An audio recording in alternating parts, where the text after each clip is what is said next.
මේ පාර තුන්වෙනි පාරටද? නෑ නෑ නෑ. ආ.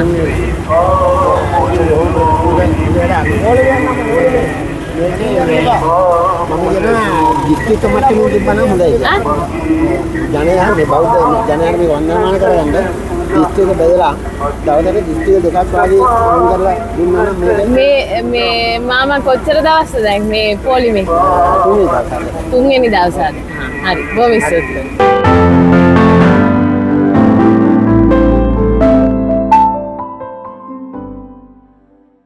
මහනුවර මහනගර සභාවේ වැඩ. දවස් කීයක් වැඩද දැන්?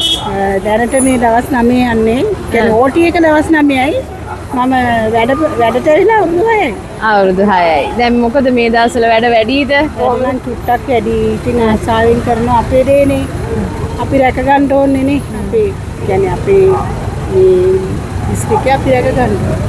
කොච්චර දැන් පාරක් අතු ගෑවද පාර? දැන් මම මෙතන ඉඳන් අතන රම්පිටි හන්දියට විතරයි ඉන්නේ. එතකොට දැනට මේ ටික පමණයි කරේ. තව හැන්දෑව වෙනකොට ඉතින් අපි කරනවා. අපේ යාළුවෝත් ඉන්නවා. අපි ඉතින් සමගියෙන් කරගෙන යනවා. බොහොම ස්තුතියි. අයියා මේ කීවෙනි පාරද කුණු අරන් යන්නේ? අද දවසට. අද දවසට මේ තුන්වෙනි පාර. තුන්වෙනි පාර. තුන්වෙනි පාර. හරි දැන් මේ ටිකේ මේ කුණු තියනවා කියලා මිනිස්සු කෑ ගැහුවා. එතකොට මේ අලුතෙන් වැඩිපුර යනවාද අද දවසේ නැත්නම් ඊයේත් එහෙමද මේ දවස් ටිකේ මෙහෙම? මේ දවස් ටිකේ මේ ප්‍රමාණයට අපි කුණු අදිනවා. දවසට මේ විදේ ලෝඩ් එක ටන් 7ක් විතර යවුවා ලෝරියේ. ටන් 7? උදේ ඒක පළවෙනි ලෝඩ් එකේ. රෝඩ් එක මේක ගාන ටවුන් එක ගාන ටන් 7ක් 8ක් විතර ගාන සෙට් කරනවා. එතකොට දවසට ටන් 16ක් 15ක් සෙට් වෙනවා. 16ක් 15ක් සෙට් වෙනවා. ඒ ලෝරි කීයක් යනවද? මේ වගේ ලෝරි පහක් දුවනවා මේ ටවුන් එකේ. අපේ ලෝරියෙන් දවස් එක ලෝඩ් එක ටන් 7ක් 8ක් විතර වදිනවා. හරි බොහොම ස්තුතියි. හරි අපි අද දැන් ඉන්නේ මිස් සචින්ත වෙදගෙදරත් සමග ඔහු පොදු සභාපති Youth Exploration Society of Sri Lanka. මේක ඇත්තටම අපි ඔහුත් එක්ක සම්බන්ධ වෙන්නේ ඔහුගේ ටීම් එකත් එක්කම සම්බන්ධ වෙන්නේ අපි පෝස්ට් එකක් දැක්කා clean candy නේ. ඉතින් එහෙම මේ නුවර ඉන්න කට්ටියට සහභාගී වෙන්න කියලා ආරාධනා කරලා තිබ්බා. ඉතින් අපි ඔබත් එක්ක සම්බන්ධ වෙන්න හිතුවා. පොඩ්ඩක් කියන්න පුළුවන්ද Youth Exploration Society කියන්නේ මොකක්ද කියලා? සුබ දහවලක් වේවා ඉතින් සියලුම දෙනාට. මම සචින්ත වෙදගෙදර. මම නියෝජනය කරන්නේ අද ශ්‍රී ලංකා යොවුන් ගවේෂණ සංගමයෙන්. අපේ සොසයිටිය ගැන කිව්වොත් ඉතින් අපි ලංකාවේ ප්‍රමුඛ පරිසර සංවිධානයක් විදිහට මේ වෙලාවේ වැඩ කරගෙන ඉන්නවා, කටයුතු කරනවා. ලංකාවේ සිද්ධ වෙන හැම පාරිසරික ප්‍රශ්නයක්, ඒ වගේම ප්‍රජාව දැනුවත් කිරීම.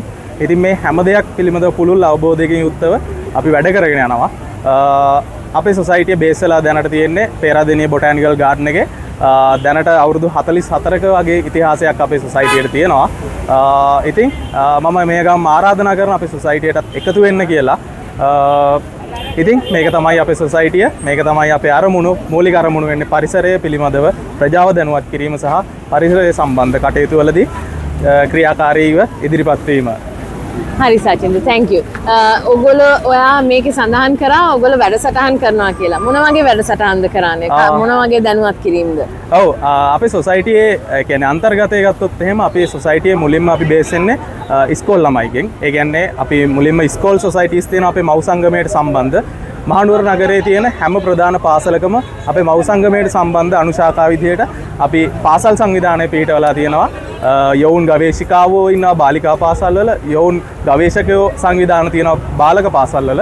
ඉතින් අපි බේස් වෙලා ඒ විදිහට පාසල් මට්ටමෙන්ම ඉදිරියට අරන් යනවා. ඊට පස්සේ පාසලෙන් එයාලා අවුට් වුණාට පස්සේ අපි අපේ මව් සංගමයට එයාලා බඳවගෙන ඒ විදිහට පරිසරය සම්බන්ධ ක්‍රියාකාරී වැඩ කටයුතු වලට නිරත වෙනවා. ඉතින් අපේ වැඩපිළිවෙල ගත්තොත් එහෙම අවුරුද්දකට අපි අනිවාර්යයෙන්ම ඒ කියන්නේ ඇනුවල් ප්ලෑන් එකක් එක්ක වැඩ කරගෙන යනවා. උදාහරණයක් වශයෙන් කිව්වොත් එහෙම අපි මුලින්ම අපේ සර්ප දිනයට සමගාමීව අපි සර්ප එක්සිබිෂන් එකක් පවත්වනවා. ඉතින් අපි ගිය අවුරුද්දේත් ඒ විදිහටම පවත්වුවා අපේ වැවරවුමේදී. ඊට පස්සේ අපි ඇනුවල් කැම්ප් එකක් කරනවා. එදින ගවේෂණ කදවුරක්. ඉතින් මේ විදිහට තව සර්ප එක්සිබිෂන්, එතකොට සර්පයන් පිළිබඳව දැනුවත් කිරීමේ වැඩසටහන්, එතකොට ශ්‍රී ලංකාවේ වඳ වී යන සියලුම ප්‍රජාවන් පිළිබඳව සෑහෙන ලොකු පුළුල් අපසරයකින් අතින් අපි වැඩ කටයුතු කරගෙන යනවා, ප්‍රජාව දැනුවත් කරනවා. ඉතින් මේක තමයි අපේ වැඩ කටයුතු වල සාරාංශය ගත්තොත් එහෙම. හරි බොහොම ස්තුතියි. සචින්ද මං හිතන්නේ අපි ඔයාව අද හම් වෙන්නේ වෙනම මේ මාතෘකාවක් යටතේ. අද ඉන්නේ ඔබ ඇවිල්ලා තියෙන්නේ ඔබගේ සංගමය ඇවිල්ලා තියෙන්නේ දළදා වන්දනාවේ මේ තියෙන මේ ආපු මෙච්චර බැතිමතුන් පිරිසක් එක්ක මේ නගරයේ වෙච්ච අපිරිසිදුකම නැතිකරන්න ඔයගොල්ලෝ සම්බන්ධ වෙලා තියෙනවා. ඇයි මෙහෙම දෙයක් කරන්න හිතුවේ? මූලිකම හේතුව තමයි අපි බේසලා ඉන්නෙත් මහනුවර ප්‍රදේශයේ. ඉතින් මහනුවර ප්‍රදේශයේ අපි ඉන්නකොට අපිත් කැමති නැහැ අපි කොහෙ තිබ්බත් අපි කැමති නැහැ අපේ තියෙන වටපිටාව අපිරිසිදුව තියනවට. ඉතින් මූලිකම හේතුව මේක තමයි. අපි මේ විදිහටම පරිසරය සම්බන්ධ වැඩ කටයුතු වල සම්බන්ධ වෙලා තියෙනවා නුවරින් පිට වුණත්. දැනට අපි මේකට මූලිකත්වයේ ගත්තේ අපි දැක්කා අපි එදිනදා වැඩ කරද්දී අපේ නුවරට ඒ කියන්නේ අපි මේ සොසයිටි ඉන්නේ තවට පිරිස්මයි. අපි දැක්ක පරිසරයට වෙලා තියෙන හානිය. ඉතින් අපි මේක කුණු එකතු කරගෙන යන ගමන්ම අපි මේ ගමම් අපි දැනුවත් කිරීම වැඩසටහනකුත් ඇත්තටම කරනවා. ඒ වැඩසටහනක් කියන්නේ ඒක ඉන්ඩිවිඩුවල් අපි කරන වැඩක්. ඒ කියන්නේ මම හිතන්නේ මේක අපි දැනුවත් කිරීමෙන් මම හිතන්නේ මිනිස්සු 5 දෙනෙක් වුණත් ඒ පිළිබඳ හරියට දැනුවත් වුණොත් අපි හිතනවා ඒක පරිසරය සහ මේ සමාජයේ පැවැත්ම වෙනුවෙන් උදව්වක් වෙයි කියලා. ඉතින් ඒක තමයි අද අපි මේ විදිහට වැඩසටහන මේම කරන්න හේතු උනේ. මේකට ඒ වගේම මම විශේෂයෙන් ස්තුතිවන්ත වෙනවා අපේ දැන් අද සොසයිටියේ මේ ප්‍රොජෙක්ට් එකට අපේ සොසයිටියට අමතරව මෙම්බර්ස්ලාත් අපිත් එක්ක එකතු වෙලා ඉන්නවා. ඒ කියන්නේ පාරේ යන ගමනුත් අපිත් එක්ක කතා කරලා මල්ලි අපිත් කැමති මේ සම්බන්ධව වැඩ කරන්න මේකට උදව් කරන්න අපිට ඔයාලට කැමතියි කියලා. ඉතින් මම ඒ කට්ටියවත් මේ වෙලාවේ මතක් කරනවා. ඉතින් ගොඩක් ස්තුතියි ඒ කට්ටියටත් අපිට සම්බන්ධ වෙලා අපිට මේ දෙන උදව්ව වෙනුවෙන් අපේ රට ලස්සන කරගන්න මහනුවර ලස්සන කරගන්න ඒ වගේම මේ ආවට සිටින සතා සීපාවටත් ජීවත් වෙන්න පුළුවන් විදිහේ පරිසරයක් හදාගන්න උදව් වෙනවට. thank you. මං තව පොඩි ප්‍රශ්නයක් අහනවා සචින්ත. ඔයා හිතන විදිහට කාගේ වගකීමක්ද මේක මේ පිරිසිදුව තියාගන්න? ඒක ඔයගොල්ලෝගේ වගේ සොසයිටිස් වල වගකීමක්ද? නැත්නම් රජයේ වගකීමක්ද? නැත්නම් මේ බැතිමතුන්ගේත් වගකීමක් තියනවද මෙතන? කොහොමද ඔයා හිතන්නේ? මම නම් දකින්න විදිහට මම දන්නේ ඒක අනිත් කට්ටිය කොහොම ඇක්සෙප්ට් කරයිද කියලා. ඒක අපි හැමෝගෙම වගකීමක්. තම තනියෙන් හැදෙන්න පුළුවන් නම් අපි කුණු ටිකක් පිළිවෙලකට අයින් කරන්න පුළුවන් නම් ඒක උපරිමයෙන් try කරනවා නම් අපි ඒ දේ නොකර ඉන්න මම හිතන්නේ තමන්ගේම වගකීමක් විතරයි නැතුව රජයේවත් නාගරික ඒ කියන්නේ අපේ තියෙන වෙන පළාත් පාලන ආයතනවලවත් රටේ ආණ්ඩුවේවත් වරදක් විදිහට නෙමෙයි මම නම් දකින්නේ. මේක අපි තනියෙන් හැදෙන්න ඕන දෙයක්. තනියෙන් එකතු වුණොත් සොසයිටියක් විදිහට අපිට සමාජයක් විදිහට මේ ප්‍රශ්නේදී හොඳ විදිහට මැදිහත් වෙලා ධනාත්මකව මේ දේවල් වලට පිළියම් හොයාගන්න පුළුවන් වෙයි කියලා හිතනවා. මං හිතන්නේ කැන්ඩි ටයිම්ස් වලින් අපිට ඇත්තටම ආඩම්බරයි මේ වගේ තරුණ පිරිසක් මෙහෙම බිහි වෙලා තියෙනවා කියලා.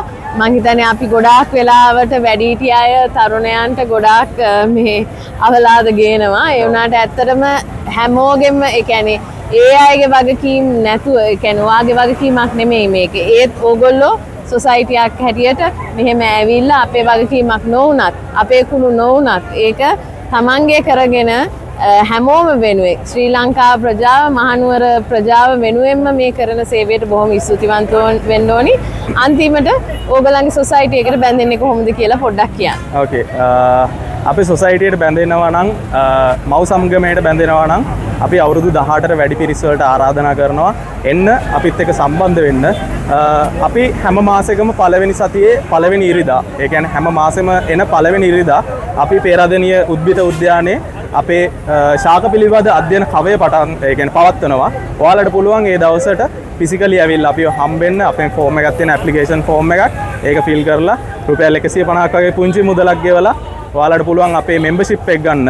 ඒත් එක්කම ඔයාලා නුවර පාසල් වල ඒ කියන්නේ නුවරවට ධර්මරාජ මහාමායා කින්සුට් සිල්වස්ටර් මේ ස්කෝල් වල පිරිස ඉන්නවා නම් මල්ලිලා ඔයාලටත් අපි ආරාධනා කරනවා. ඔයාලගේ සංගමයක් තියෙනවා ඔයාලගේ ඉස්කෝලේ. සමහර කට්ටිය දන්නෙත් නැතුව ඇති. හැබැයි මේම සංගමයක් ඔයාලගේ ඉස්කෝලේ තියෙනවද කියලාවත්. ඉතින් ඔයාලටත් පුළුවන් ඒ සංගමයට සම්බන්ධ වෙලා අපේ මව් සංගමයත් එක්ක වැඩ කරන්න. ඒත් එක්කම මම අපේ සොසයිටියේ සමාජයේ ඉන්න සියලුම පිරිසට ආරාධනා කරනවා අපි මේ විදිහට වැඩ කරද්දී ඔයාලටත් පුළුවන් ඕනම විදියකින් සපෝට් එකක් දෙන්න අපිට ශ්‍රමදායකත්වයක්. ඉතින් හැමෝටම ආරාධනා කරනවා මේක තමයි පරිසරයක් වෙනුවෙන් වැඩ කරන්න තියෙන හොඳම තැනක් විදියට. ඉතින් ආරාධනා කරනවා සියලුම දෙනාට අපිත් එක්ක සම්බන්ධ වෙලා පරිසරය පිළිබඳව දැනගන්න, ඒ පිළිබඳව හරියට අධ්‍යයනය කරන්න සම්බන්ධ වෙන්න ඉතින් ගොඩක් ස්තුතියි. බොහොම ස්තුතියි සචින්ත. මේ කරගෙන යන වැඩේට ධෛර්යය ලැබෙන්න කියලා අපි ප්‍රාර්ථනා කරනවා. ඉස්සරහටත් මේ වගේ වැඩ කරන්න හැමෝම සම්බන්ධ වෙන්න කියලා. ජය වේවා. thank you. ඒ වගේම අපිටත් මේ අවස්ථාව ලබා දුන්නට කැන්ඩි ටයිම්ස් ඔයාලටත් ඇත්තරම thank you. මේ විදිහට අපිව ප්‍රොමෝට් කරලා අපිවත් නෙමෙයි ඇත්තරම මේ සමාජ සත්කාරයට උදව්වක් දීලා අපිටත් කතා කරන්න අවස්ථාවක් ලබා දුන්නට ඉතින් හැමෝටම thank you. සුදී. Thank you. We are here with Shane Samararachi, the youngest volunteer who has come to clean up Kandy. So Shane, how old are you? I'm 13 years old, I'm grade 8 and I'm in Trinity College. Wow, nice.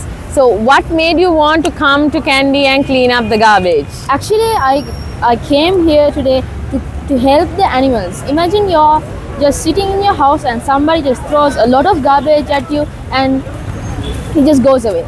You feel sad, right? So that's the same for animals. There are home places where they rest. We just throw garbage, and also when we were going, we saw a crane stuck in a piece of plastic in his nose, and we helped him. Yes. So, but this is not your garbage. This is somebody else has thrown Yeah. it. So what made you want to come and volunteer? I wanted to volunteer because we have to clean our environment, keep it safe and not hurt it. You can see like everywhere there's garbage. We clean them and recycle them, or we just put them where they should be. Okay. Any message to the people that is coming? Save our environment, don't pollute everything, and don't harm animals.